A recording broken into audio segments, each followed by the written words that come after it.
The experience, I think, brought a lot. Coaching as many years as I have, I tend to forget that sometimes the classes that are playing aren't used to playing in the tournament every year as much as I am.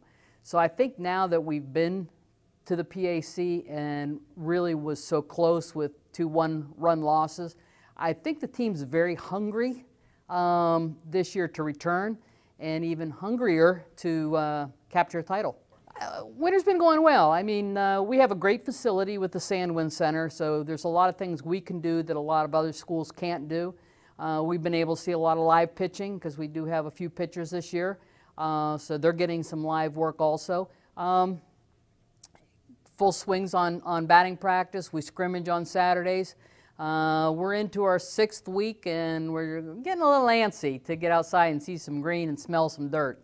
Well, the main graduation we had out of our infield was Ashley Needy at second base. Emily Gerritsen and Sarah Kost both returned to third base for us. Both big hitters, strong hitters, long ball hitters, so we're excited for that battle.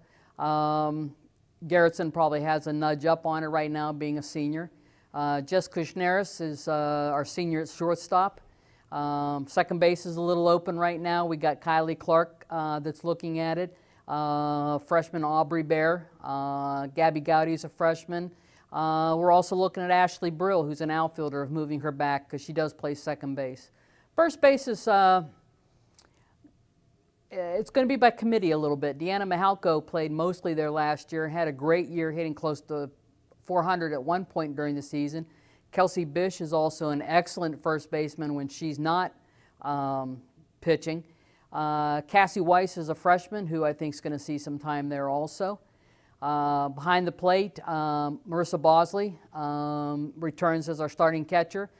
Familiar with our pitching staff, calls a good game, or listens to Coach Jump very well on calling a good game. Dynamite arm. And then both Koss at third base and Mihalko at first base can also come in and catch for us. Mihalko brings us a solid bat, probably in the 3 or 5 hole at this point. A line drive hitter with a good eye. I think the experience that she had last year, she listened to the coaching staff, she learned from the coaching staff, so I think she's developed into a nice hitter for us. Katie Kelly was a surprise for us last year. She did not earn a starting position initially. TJ Solomon was our center fielder. TJ ran into a fence and was out a week or 2 with the concussion. Katie capitalized. She saw her opportunity, she jumped on it, and she played great. She's tough to figure out as a left-handed slapper, but can hit for power, so it's kind of a mixed bag for her, but she had a great year. We have Kayla Kelly over in left field. Behind her will probably be Jazz Fuqua. Katie and TJ right now are battling in center field. Brill's kind of been over in right field with a couple of the other freshmen that we've put out there. That's not to say that Katie and TJ, one's going to sit and one's not going to play as a center fielder. If they're both hitting and with their outstanding defensive skills, if Brill moves to second base, one of them can go to right field. We have a lot of combinations with them, I think, that can work in our favor as long as, they have the hot bat. But, I'll be honest with you, between Kayla Kelly, Katie Kelly, and they're not sisters, as many people in the conference think, TJ, and then also Brill and Wright, I think we've got the best outfield in the conference. Kind of odd for me with the years that I've coached. I used to survive with 2 pitchers. Here, you got the ball, you got game 1, you got game 2. Now we've got a staff, and that's due to Emily Jump's efforts in recruiting. Bish being a senior, Kirsten Conwell being a senior, bring a lot of experience to the staff.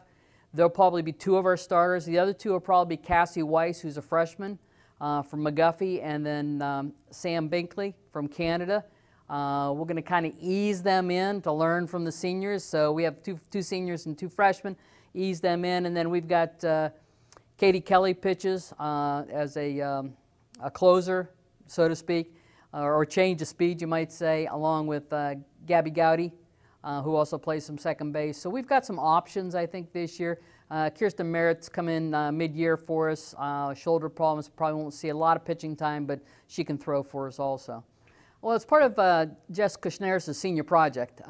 Nothing like good labor to help you with this kind of things. But I was looking through the record books and realized that the team started in 1980.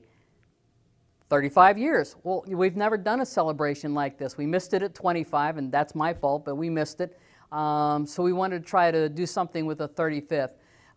It's a little late starting, and that's my fault, but we're trying to hope that we can get enough alums back, do a little dinner afterwards, maybe a little contest during the game. It's during Chatham's game, which is the end of March, which chance of rain out or snow out the way we're looking, but if that's the case, we'll still have the celebration.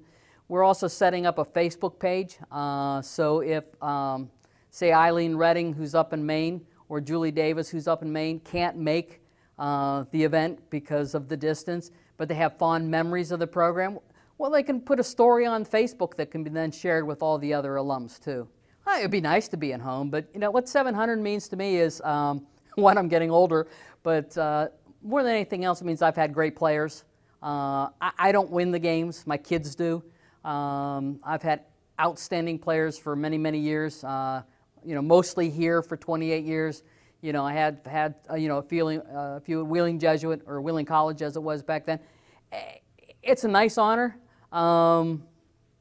It makes me feel somewhat accomplished, but it's about the kids. They're the ones that won the games. It's their 700 more than it's my 700.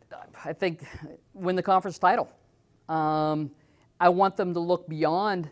Well, let's take it in steps, because it's something I believe in, and it's one of our mottos that I've had for years. Is we've always gone one pitch, one out, one inning, one game at a time. We're not looking down the road to what ifs and what buts, because you know what happens with that. Win the game, move to the next game, win the game. As we move closer, our first goal obviously is to make the conference tournament, because you can't win it if you're not in it.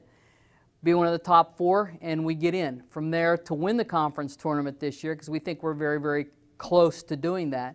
And then not be satisfied with, yippee, we made conference tournament and won it, but to look at regionals, to make an impact for the PAC and all of the teams that we play, to represent them in the regional tournament in a very classy, professional, and dominant way.